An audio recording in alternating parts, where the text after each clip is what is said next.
guys, welcome to my channel. So இந்த சாப்டர்ல நம்ம என்ன பார்க்க போறோம் அப்படின்னா, ஹனுமானும் பீமனும் ரெண்டு பேருமே எதிரெதிர மோதுறாங்க. அவங்க எப்படி சந்திக்கிறாங்க, எங்க சந்திக்கிறாங்க அப்படிங்கறத நம்ம பார்க்க போறோம். காமையாக்கா அப்படிங்கிற ஒரு காட்டுல தான் இந்த பஞ்ச பாண்டவர்கள் இருக்காங்க வனவாசத்துல. இப்ப அர்ஜுனன் இந்திரலோகத்துல இருக்காரு. சோ அப்ப இவங்க பாஞ்சாலி என்ன சொல்றாங்க அப்படின்னா, நான் அர்ஜுனனை நினைச்சு ரொம்ப வருத்தப்படுறேன், ரொம்ப நாள் ஆயிடுச்சு, ரொம்ப வருடங்கள் ஆயிடுச்சு அவரை பிரிஞ்சு அப்படிங்கிற மாதிரி அவங்க ரொம்ப சோகமா சொல்றாங்க தர்மர் கிட்ட. அவங்க சொல்றதை கேட்டு மத்த பஞ்ச பாண்டவர்களுமே நகுலன், சகாதேவன், பீமன் அவங்களுமே சொல்றாங்க, நாங்களுமே அர்ஜுனனை பார்க்கணும் அப்படிங்கிற மாதிரி நினைக்கிறோம். அவர் இல்லாத இந்த வாழ்க்கையே எங்களுக்கு வெறுப்பா இருக்கு அப்படிங்கிற மாதிரி மூணு பேருமே சொல்றாங்க. தர்மருக்கு என்ன பண்றதுன்னே தெரியல. அப்ப அந்த இடத்துல நாரதர் வர்றாரு. அவர் என்ன சொல்றாரு அப்படின்னா, உங்களை பார்க்க லொமாசா அப்படிங்கிற ஒரு முனிவர் வருவாரு. அவர் உங்களை நிறைய தீர்த்தத்துக்கு கூட்டிட்டு போவாரு. நிறைய தீர்த்தத்துக்கு போய் நீங்க குளிச்சு நீங்க செஞ்ச பாவத்தை எல்லாமே நீங்க போக்கிக்கோங்க அப்படிங்கிற மாதிரி நாரதர் சொல்றாரு. நாரதர் சொல்லி முடிச்சதுக்கு அப்புறம் அங்க அந்த லொமாசா அப்படிங்கிற ஒரு முனிவர் வர்றாரு. அவர் என்ன சொல்றாரு அப்படின்னா, இந்திரலோகத்துல அர்ஜுனன் ரொம்ப நலமா இருக்காரு.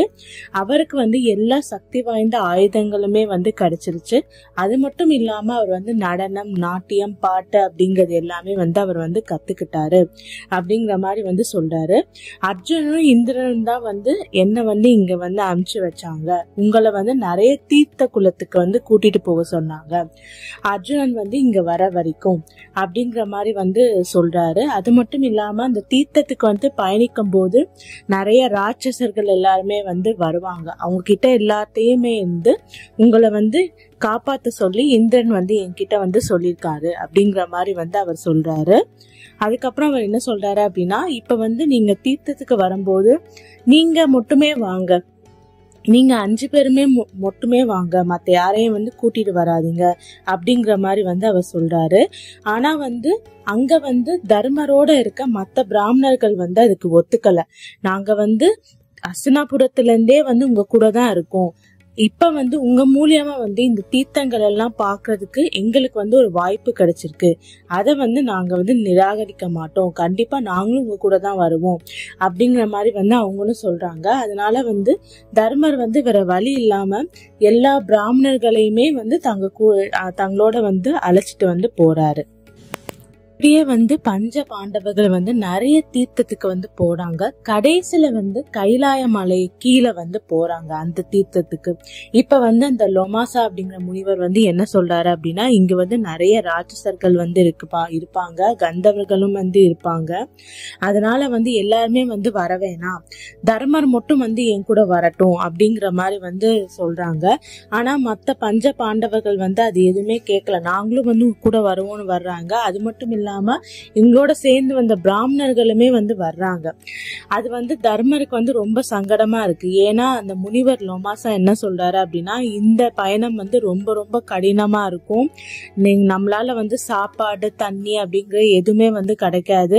அப்படி இருக்கும்போது யாருமே வர வேணாம், நீங்க மட்டும் வாங்கன்னு அவர் சொல்றாரு. ஆனா அது கேட்காம எல்லாருமே நாங்களும் வருவோம்னு சொல்லிட்டு அடம் பிடிச்சு எல்லாருமே இப்ப அந்த பயணத்தை தொடர்றாங்க. அந்த பயணம் தொடரும் போது திடீர்னு திரௌபதியால நடக்க முடியல அந்த மலையில. அவங்க திடீர்னு மயங்கி கீழே விழுந்துடுறாங்க. அதுக்கப்புறம் தர்மர் அவங்களோட மடியில திரௌபதிய வச்சுக்கிறாரு. வச்சுட்டு இந்த மாதிரி என்னாலதானே உனக்கு இந்த நிலைமை அப்படிங்கிற மாதிரி அவர் கவலைப்படுறாரு. உடனே பீமன் என்ன சொல்றாரு அப்படின்னா, திரௌபதியால இந்த மலையில நடக்க முடியாது, அதுக்கு என்கிட்ட ஒரு வழி இருக்கு அப்படிங்கிற மாதிரி அவர் சொல்றாரு. நான் என்னுடைய பையனான கடோர்கஜனை கூப்பிடுறேன், கடோர்கஜன் திரௌபதியை சுமந்து நடந்து வரட்டும் அப்படிங்கிற மாதிரி அவர் சொல்றாரு. உடனே அவர் கடோர்கஜனை நினைக்கிறாரு. அவர் நினைச்ச அடுத்த நொடியே வந்து கடோர்கஜன் வந்து அவர் முன்னாடி வந்து நிக்கிறாரு. அவர்கிட்ட வந்து பீமன் என்ன சொல்றாரு அப்படின்னா, திரௌபதியை வந்து நீ சுமந்துட்டு வரணும் அப்படிங்கிற மாதிரி வந்து அவர் வந்து சொல்றாரு. இந்த மலையை வந்து கடந்து நாங்க போகணும், அதனால வந்து நீ வந்து திரௌபதியை வந்து சுமந்துட்டு வரணும் அப்படிங்கிற மாதிரி வந்து அவர் சொல்றாரு. அதுக்கு வந்து கடோர்கஜன் வந்து என் கூட வந்து என்னுடைய நண்பர்களுமே நிறைய இருக்காங்க, நிறைய ராட்சசர்கள் இருக்காங்க, அவங்களும் வந்து அவங்க எல்லாமே வந்து உங்க எல்லாரையுமே வந்து சுமந்துட்டு போட்டோம் அப்படிங்கிற மாதிரி வந்து அவர் சொல்றாரு. அதனால எல்லா ராட்சசர்களும் வந்து தர்மர், பீமர், மத்த எல்லாருமே யார் யார் இருக்காங்களோ எல்லாருமே வந்து மத்த ராட்சசர்கள் வந்து சுமந்துட்டு அந்த கைலாய மலை கீழே இருக்க அந்த தீர்த்தத்துக்கு போய் அடையிறாங்க. இங்க ஒரு ஆசிரமத்தை வந்து போய் அடையிறாங்க பஞ்ச பாண்டவர்கள். அங்க இருக்க முனிவர்கள் எல்லாருமே வந்து அவங்கள வந்து வரவேற்கிறாங்க, வாங்க அப்படின்னு சொல்லிட்டு. அங்க வந்து எல்லாருமே வந்து தங்கி இருக்காங்க. அப்ப வந்து பீமனும் திரௌபதி 2 பேருமே வந்து ஒரு நாளைக்கு வந்து சாயந்தரம் வந்து நடந்து போயிட்டு இருக்காங்க. அந்த காட்டுல நடந்து போயிட்டு இருக்கும் போது திடீர்னு வந்து அவங்களுக்கு வந்து ஒரு மலர் வந்து தெரியுது திரௌபதிக்கு. அவங்க வந்து பீமன் கிட்ட என்ன சொல்றாங்க அப்படின்னா, இந்த மலர் ரொம்ப அழகா இருக்கு, இது வந்து நம்ம வந்து நம்மளோட காட்டுக்கு வந்து திரும்ப போகும்போது எடுத்துட்டு போகலாம் அப்படிங்கிற மாதிரி வந்து அவங்க சொல்றாங்க. அதுக்கப்புறம் வந்து இங்க வந்து ஒண்ணுதான் இருக்கு, எனக்கு இந்த மாதிரி நிறைய மலர்கள் வேணும் அப்படின்னு சொல்லிட்டு திரௌபதி வந்து சொல்றாங்க. அதை கேட்டு பீமன் வந்து சரி, நான் இந்த மலர் இந்த இடத்துல எங்கெல்லாம் இருக்குங்க தேடி பார்த்துட்டு நான் வந்து கொண்டு வரேன் அப்படின்னு சொல்லிட்டு பீமன் வந்து அங்க இருந்து கிளம்புறாரு. அவர் வந்து அந்த மலை மேல இருக்க காட்டுல வந்து நடந்து போயிட்டு இருக்கும் போது நிறைய மிருகங்கள் வந்து வருது. அப்ப வந்து ஒரு பெரிய குரங்கு வந்து படுத்துட்டு இருக்கு. அந்த குரங்கோட வால் வந்து ரொம்ப நீளமா இருக்கு. அந்த குரங்க வந்து அவர் வந்து அதை தாண்டிதான் வந்து அந்த குரங்கை தாண்டிதான் வந்து பீமசேனன் வந்து திரும்ப வந்து போகணும். அவர் என்ன பண்றாரு அப்படின்னா, இந்த குரங்கு வந்து ஏன் இங்க வந்து படுத்திருக்கு அப்படின்னு சொல்லிட்டு அந்த வாளை வந்து எப்படியாச்சும் வந்து நகர்த்தணும் அப்படின்னு சொல்லிட்டு போறாரு. அதுக்கு முன்னாடி அந்த குரங்கு வந்து கூப்பிடுறாரு, நான் வந்து அந்த சைடு வந்து போகணும், அதனால எனக்கு வழி விடு அப்படிங்கிற மாதிரி வந்து பீமன் வந்து கேக்குறாரு. அதுக்கு வந்து அந்த குரங்கு என்ன சொல்லுது அப்படின்னா, நான் வந்து ரொம்ப வயதானவன், என்னை பார்த்தா உனக்கு தெரியலையா, நீ வந்து அந்த சைடு வந்து போகணும் அப்படின்னா நீயே என் வாளை நகர்த்தி நீ வந்து போ அப்படிங்கிற மாதிரி வந்து அந்த குரங்கு வந்து சொல்லுது. அதை கேட்டு பீமசேனனுக்கு வந்து ரொம்ப கோபம் வருது. என்ன நீ ஒரு சின்ன குரங்கு, என்னால உன்னோட வாளை கூட நகர்த்த முடியாதா அப்படின்னு சொல்லிட்டு அவர் வந்து ஒரு கையாலேயே நான் நகர்த்திடுவேன் அப்படின்னு சொல்லிட்டு ஒரு கையால வந்து தள்ளி விடுறதுக்காக பாக்குறாரு. ஆனா ஒரு இன்ச்சு கூட வந்து அவரால் நகர்த்த முடியல. அதுக்கப்புறம் அவரோட 2 கையையும் வச்சு வந்து பாக்குறாரு, முயற்சி பண்றாரு. அப்பவுமே வந்து அந்த குரங்கோட வால் வந்து ஒரு இன்ச்சு கூட அவரால் வந்து நகர்த்த முடியல. இது என்ன ரொம்ப ஆச்சரியமா இருக்கு அப்படிங்கிற மாதிரி வந்து பீமசேனனுக்கு வந்து தோணுது. உடனே வந்து இவர் யாரோ ஒரு கடவுளா இருக்கணும் அப்படின்னு சொல்லிட்டு அவர் வந்து தயவுசெய்து நீங்க யாருன்னு சொல்லுங்க அப்படிங்கிற மாதிரி வந்து பீமன் வந்து கேக்குறாரு. உடனே அந்த குரங்கு வந்து ஹனுமானா வந்து மாறுறாரு. ஹனுமானா மாறி இந்த மாதிரி வந்து நான் வந்து உன்னுடைய அண்ணன் அப்படின்னு வந்து சொல்றாரு. நானும் வந்து வாயு புத்திரன் தான் அப்படிங்கிற மாதிரி வந்து பீமசேனன் கிட்ட வந்து சொல்றாரு. எனக்கு வந்து உன்னை சந்திச்சதுல வந்து ரொம்ப சந்தோஷம் அப்படின்னு வந்து ஹனுமான் வந்து சொல்றாரு. அதுக்கு பீமனும் வந்து அவர்கிட்ட வந்து ஆசீர்வாதம் வந்து வாங்குறாரு. அது மட்டும் இல்லாம ஹனுமன் வந்து என்ன சொல்றாரு அப்படின்னா, நீ வந்து உன்னுடைய எதிரிகளை வந்து போர்க்களத்துல வந்து தோக்கடிக்கும் போது நான் உனக்கு பக்கபலமா இருப்பேன் அப்படின்ற மாதிரி சொல்றாரு. அவர் என்ன சொல்றாரு அப்படின்னா, நீங்க வந்து பஞ்ச பாண்டவர்கள் வந்து எந்த தேர்ல வச்சு நீங்க வந்து போர்க்களத்துல வந்து போர் புரியுறீங்களோ அந்த தேர்ல இருக்க கொடியில நான் போய் உட்கார்ந்துக்கிறேன். நீங்க ஒவ்வொருத்தரும் வந்து சண்டை போடும் போது நான் வந்து அது மேல உட்கார்ந்து கரகோஷம் எழுப்புறேன். என்னோட சத்தத்தை கேட்டு எதிரிகள் வந்து பயந்து ஓடிடுவாங்க அப்படிங்கிற மாதிரி வந்து அவர் வந்து சொல்றாரு.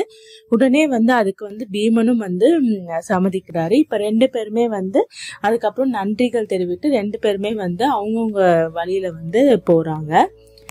வந்து பீமசேனன் வந்து குபேரனுடைய தோட்டத்தை வந்து அடையிறாரு. அங்க வந்து பார்த்தா இந்த மலர்கள் வந்து நிறைய இருக்கு. அங்க இருக்க குளத்துல அவர் வந்து அது எடுக்க போறாரு. அப்ப வந்து குபேரருடைய ஆட்கள் வந்து அவரை வந்து தடுக்கிறாங்க. இது எந்த இடம்னு தெரியுமா, இங்க இருக்கிற தண்ணியும் நீ குடிக்க கூடாது, இங்க இருக்க மலரையுமே வந்து நீ எடுக்கக்கூடாது அப்படிங்கிற மாதிரி வந்து சத்தம் போடுறாங்க.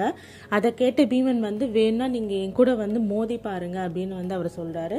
பீமசேனன் எல்லாரையுமே வந்து துரத்தி துரத்தி விட்டுறாரு. அவங்க எல்லாமே வந்து பயந்து போய் நேரா வந்து குபேரன் கிட்ட போய் வந்து சொல்றாங்க. குபேரன் வந்து என்ன சொல்றாரு அப்படின்னா, அவர் யாருன்னு எனக்கு தெரியும், அவர் வந்து அந்த மலர்கள் எல்லாமே வந்து எடுத்துட்டு போகட்டும், நீங்க விட்டுருங்க அப்படின்னு வந்து அவர் சொல்றாரு.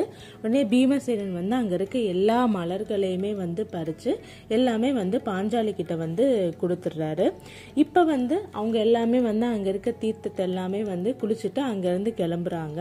கிளம்பும் போது அவங்களுக்கு வந்து பஞ்சபாண்டவர்களுக்கு வந்து அந்த வானத்துல வந்து ஒரு பெரிய ஒளிவட்டம் தெரியுது. அந்த ஒளிவட்டம் வந்து கிட்ட வரும்போது வந்து ரொம்ப வந்து அதுல ஒரு தேரும் வந்து தெரியுது. அந்த தேர்ல இருந்து வந்து யார் வந்து இறங்குறாங்க அப்படின்னா அர்ஜுனன் வந்து இறங்குறாரு. இறங்கினதுக்கு அப்புறம் அவர் வந்து தர்மரை வந்து கும்பிட்டு, இந்த மாதிரி வந்து நான் எல்லா சக்தி வாய்ந்த ஆயுதங்களையுமே வந்து பெற்றுட்டேன், அது மட்டும் இல்லாம இந்திரன் வந்து எனக்கு நிறைய பரிசுகள் கொடுத்திருக்காரு அப்படின்னு சொல்லிட்டு அவர் வந்து கொண்டு வந்த எல்லா பரிசுகளும் வந்து பஞ்ச பாண்டவர்களுக்கும் பாஞ்சாலிக்குமே வந்து அவர் வந்து தர்றாரு. வந்து அர்ஜுனன் வந்து பஞ்ச பாண்டவர்கள்ட்டையும் பாஞ்சாலி கிட்டையும் வந்து 5 வருஷம் வந்து இந்திரலோகத்துல வந்து என்னெல்லாம் நடந்துச்சு அப்படிங்கறத வந்து சொல்றாரு. அதுக்கப்புறம் வந்து அவர் என்ன சொல்றாரு அப்படின்னா, நான் இந்திரலோகத்துல வந்து இந்திரன் கிட்ட இருந்து நிறைய ஆயுதங்களை வந்து பெற்றேன், அதுக்கு வந்து இந்திரன் வந்து அதுக்கு பதிலா வந்து என்ன வந்து எனக்கு வந்து ஒரு வேலை கொடுத்தாரு அப்படிங்கிற மாதிரி வந்து அர்ஜுனன் வந்து சொல்றாரு. இந்திரன் வந்து என்ன சொல்றாரு அப்படின்னா அர்ஜுனன் கிட்ட, நான் கொடுத்த ஆயுதங்களுக்கு பதிலா வந்து நீ வந்து எனக்கு ஒரு பரிசு தர அப்படின்னு வந்து கேக்குறாரு. அந்த பரிசு என்ன அப்படின்னா, இந்த கடலுக்கு அடியில வந்து தனவாஸ் அப்படிங்கிற ஒரு ராட்சசர் கூட்டம் வந்து இருக்கு, அவங்கள போய் நீ அழிக்கணும் அப்படிங்கிற மாதிரி வந்து இந்திரன் வந்து சொல்றாரு.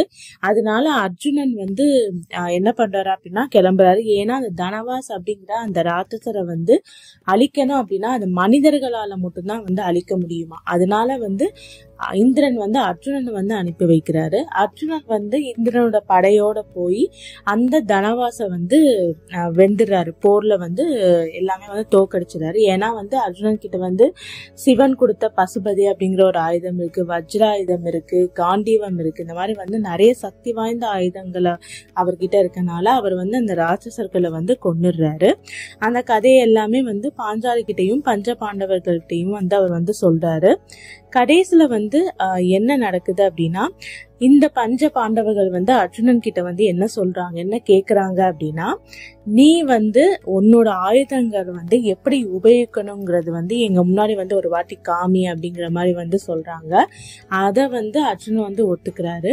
அதுக்கேட்ட மாதிரி ஒரு நல்ல நாள்ல வந்து அர்ஜுனன் வந்து என்கிட்ட இருக்க ஆயுதத்தை எல்லாமே வந்து நான் எப்படி உபயோகிக்கணும் அப்படிங்கறத வந்து சொல்றேன் அப்படின்னு சொல்லிட்டு அவர் வந்து ரெடியா வந்து நிக்கிறாரு. அதை பாக்குறதுக்கு வந்து இந்த லோகத்திலிருந்து நிறைய தேவர்களுமே வந்து வர்றாங்க, நிறைய முனிவர்களுமே வந்து வர்றாங்க. ஆனா அந்த இடத்துல வந்து நாரதர் வந்து வர்றாரு. நாரதர் வந்து என்ன சொல்றாரு அப்படின்னா, நீ வந்து இப்ப வந்து இந்த ஆயுதங்களை வந்து இங்க வந்து உபயோகப்படுத்தக்கூடாது அப்படிங்கிற மாதிரி வந்து அவர் சொல்றாரு. ஏன்னா இந்த சக்தி வாய்ந்த ஆயுதங்களை வந்து நீ வந்து போர்க்களத்துல எதிரிகளை கொல்றதுக்கு மட்டும்தான் வந்து நீ வந்து உபயோகப்படுத்தணும். அதுக்கு முன்னாடி நீ வந்து உபயோகப்படுத்தின அப்படின்னா அது வந்து பேரழிவை வந்து ஏற்படுத்தும். இந்த மாதிரி வந்து பாண்டவர்கள் வந்து இந்த ஆயுதங்கள் எப்படி வேலை செய்யுது அப்படின்னு பார்க்கணும்னு நினைச்சாங்க அப்படின்னா அவங்க வந்து போர்க்களத்திலே வந்து பார்க்கட்டும். போர்க்களத்துல தவிர வேற எங்கேயுமே வந்து நீ வந்து இந்த ஆயுதங்களை வந்து உபயோகிக்க கூடாது அப்படிங்கிற மாதிரி வந்து நாரதர் வந்து தடுத்துடுறாரு. வந்து இந்த சாப்டர் வந்து முடியுது. அடுத்த சாப்டர்ல வந்து துரியோதனுக்கு வந்து ஒரு பெரிய அவமானம் வந்து ஏற்படுது பஞ்ச பாண்டவர்களை போய் பார்க்கும்போது. அது என்னங்கிறது வந்து பார்ப்போம். தொடர்ந்து மகாபாரத கதையை கேட்கறதுக்கு என்னோட சேனல் லைக் பண்ணுங்க, கமெண்ட் பண்ணுங்க, சப்ஸ்கிரைப் பண்ணுங்க.